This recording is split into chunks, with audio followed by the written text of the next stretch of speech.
Assalamualaikum warahmatullahi wabarakatuh.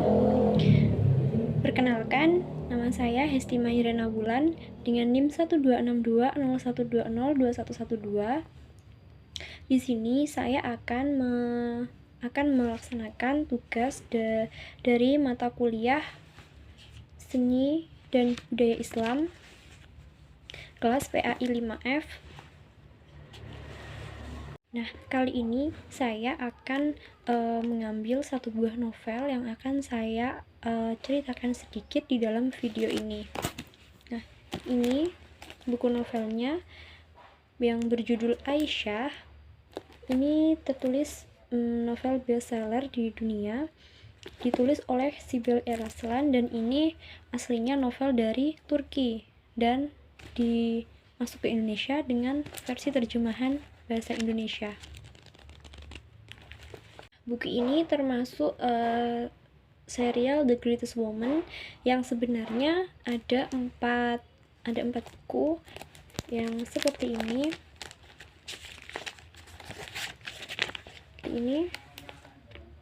Dan saya mengambil yang judulnya Aisyah, wanita yang hadir dalam mimpi Rasulullah. Seperti ini bukunya. Baiklah, langsung saja. Seperti yang kita ketahui, Aisyah adalah Ummul Mukminin atau yang kita sebut ibunda kaum mukmin, yang reputasinya atau juga pengetahuannya dalam satu keilmuan Islam sudah tidak perlu dibicarakan lagi atau diragukan lagi. Begitu banyak hadis yang beliau riwayatkan dan beliau ajarkan, beliau sampaikan. Ibunda Aisyah sudah tidak asing lagi, yang selalu menjadi tempat bertanyanya para sahabat terkait syariat Islam sepeninggal Rasulullah. Ibunda Aisyah yang Masya Allah sekali ini adalah salah satu calon wanita penghuni surga. Aisyah adalah istri sekaligus murid Rasulullah SAW, dan di pangkuannya pula Rasulullah wafat. Begitu banyak pelajaran yang dapat kita ambil dari kehidupan Bunda Aisyah ini. Nah, di dalam novel ini diceritakan kisah hidup Aisyah, mulai dari Aisyah masih kecil, kemudian hingga Aisyah menikah dengan Rasulullah, kemudian setelah sepeninggal Rasulullah. Pertama, menceritakan masa kecil Aisyah.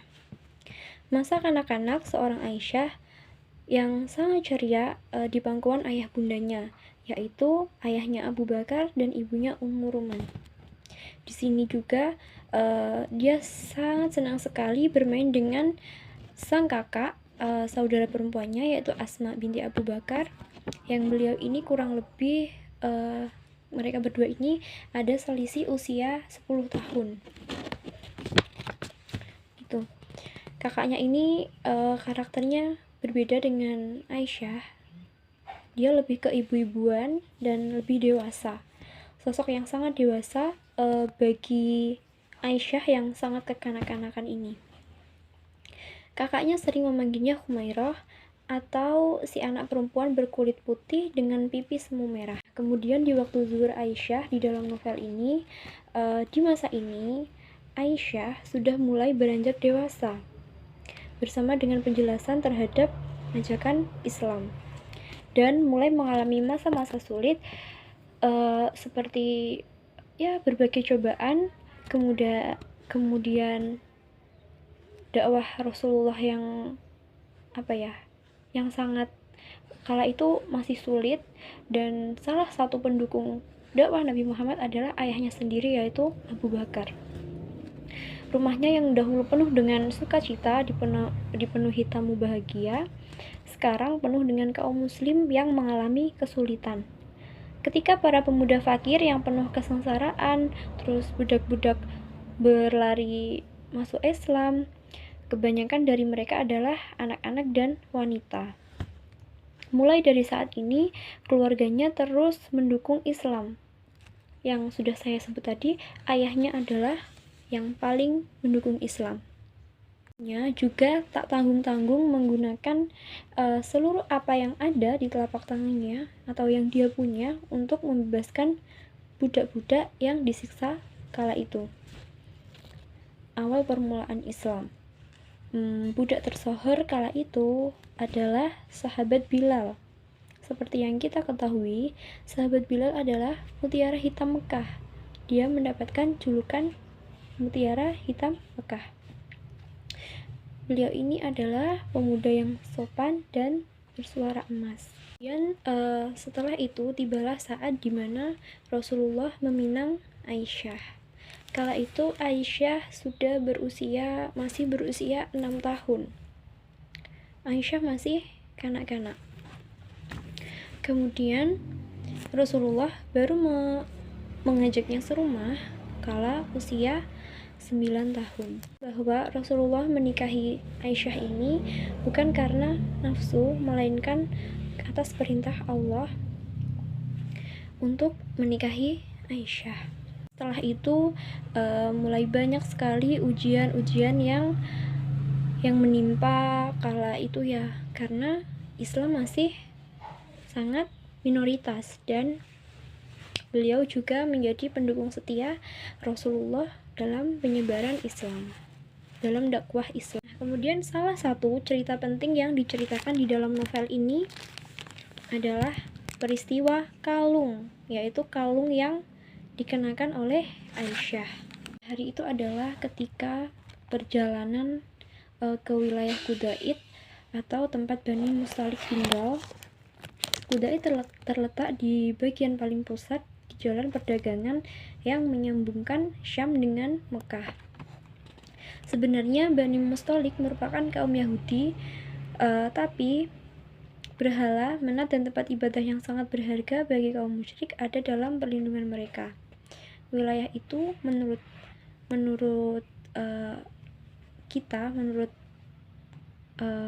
kaum muslim merupakan pusat kegiatan baik untuk agama maupun perdagangan.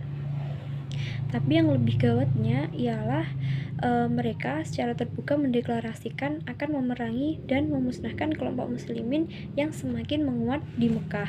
Setelah itu Aisyah juga turut serta dalam perjalanan itu menemani Rasulullah bersama kaum muslimin.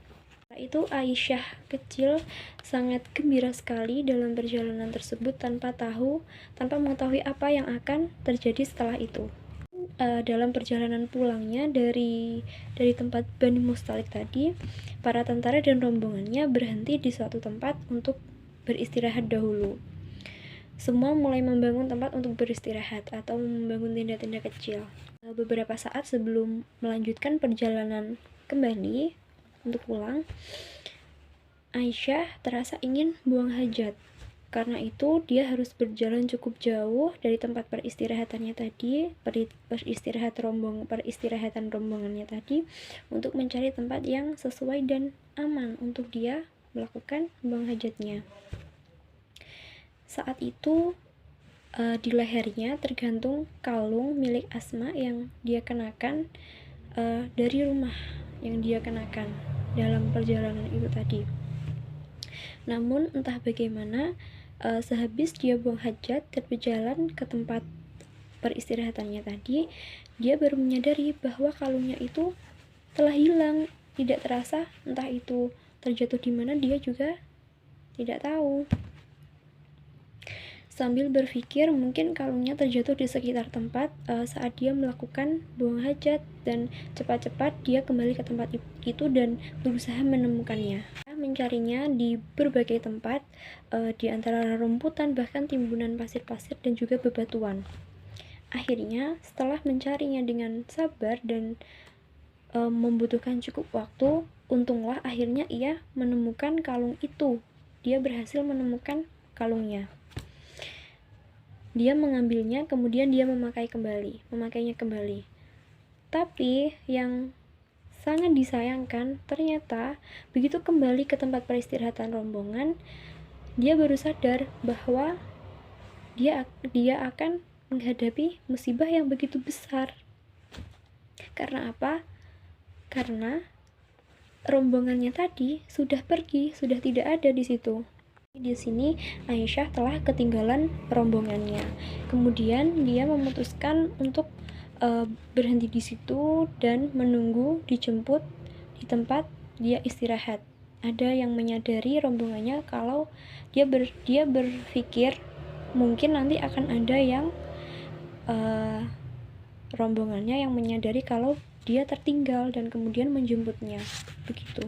Kemudian dalam penantiannya tadi tidak disadari Aisyah ketiduran. Aisyah tertidur di situ dan entah berapa lama dia tertidur sampai beberapa saat kemudian ada salah satu anggota pasukan bernama Sofwan bin Mu'attal. Dia menemukan Aisyah ketika kembali menuju tempat peristirahatan untuk mengontrol apakah ada barang yang tertinggal atau tidak. Ketika Sofwan menemukan ada seorang wanita yang tertinggal di situ dan ketiduran, dia sangat terkejut dan sontak mengucapkan innalillahi wa inna ilaihi raji'un. Kemudian Aisyah pun juga ikut terkejut karena mendengar suara lantang Sofwan itu. Tanpa menatap Aisyah, Sofwan berkata, "Naiklah." Kemudian Aisyah pun segera menunggangi untanya. Sofwan bin Mu'attal berjalan di depan sambil menarik untanya untuk maju ke depan. Kemudian wajah Aisyah tertutup dan tanpa berbicara sepanjang perjalanan. Hanya dengan berjalan terus sampai pagi, baru mereka dapat menyusul rombongan pasukan lainnya. Tibalah rombongan mereka di Madinah. Sesampainya di Madinah, kondisi Aisyah menjadi tidak fit atau kondisi kesehatannya semakin memburuk. Kemudian setelah itu ada seorang kaum munafik yang menyebarkan fitnah, yaitu Abdullah bin Ubay, seorang pemuka kaum munafik bersama teman-temannya yang ketika itu menyebarkan fitnah tentang Aisyah dengan Sofwan bin Mu'attal. Nah, kala itu sikap atau sifat Rasulullah terhadap Aisyah juga menjadi berbeda drastis karena gonjang-ganjing tersebarnya fitnah tersebut. Fitnah tersebut semakin tersebar dengan pesatnya bahwa Aisyah selingkuh dengan Sofwan, kemudian menjadikan orang-orang memandang Aisyah dengan pandangan yang seorang wanita yang tidak baik atau wanita yang buruk, padahal dia adalah seorang istri Rasulullah. Kemudian Allah menunjukkan kekuasaannya, kebesarannya dengan menurunkan surat An-Nur ayat 11 sampai 20. Alhamdulillahnya di situ dijelaskan bahwa Aisyah tidak ada apa-apa dengan atau tidak menjalani perselingkuhan dengan Sofwan bin Mu'attal tadi. Kemudian sudah jelaslah dan clear masalahnya. Setelah semuanya berlalu, sekarang pada bagian Aisyah setelah kepergian Rasulullah.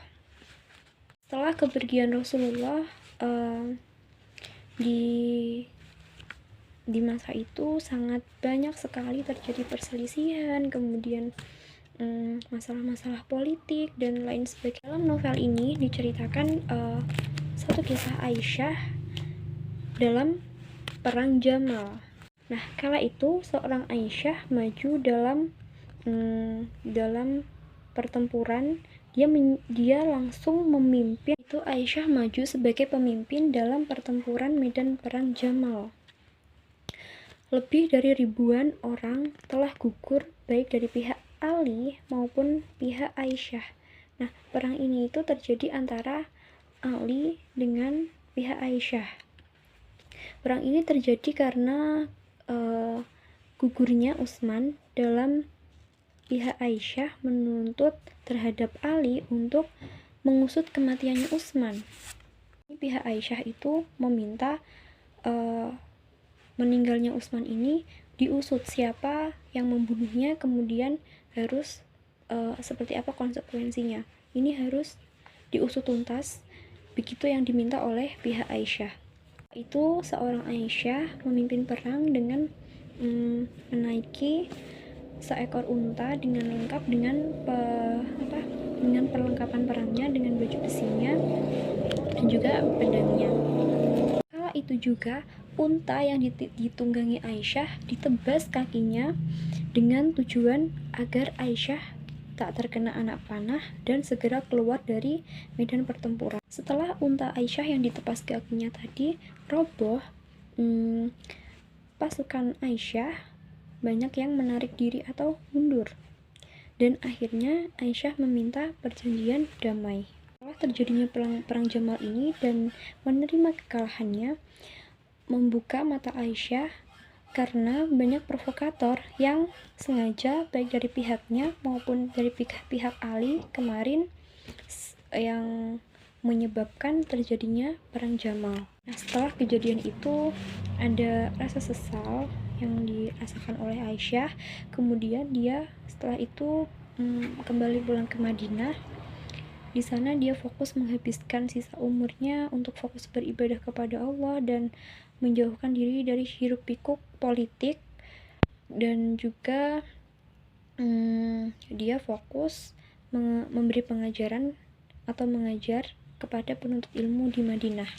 Itulah sedikit sekelumit cerita yang dapat saya ceritakan dari novel Aisyah ini yang ditulis oleh Sibel R. Raslan. Semoga bermanfaat, dan jika ada salah kata saya mohon maaf. Wassalamualaikum warahmatullahi wabarakatuh.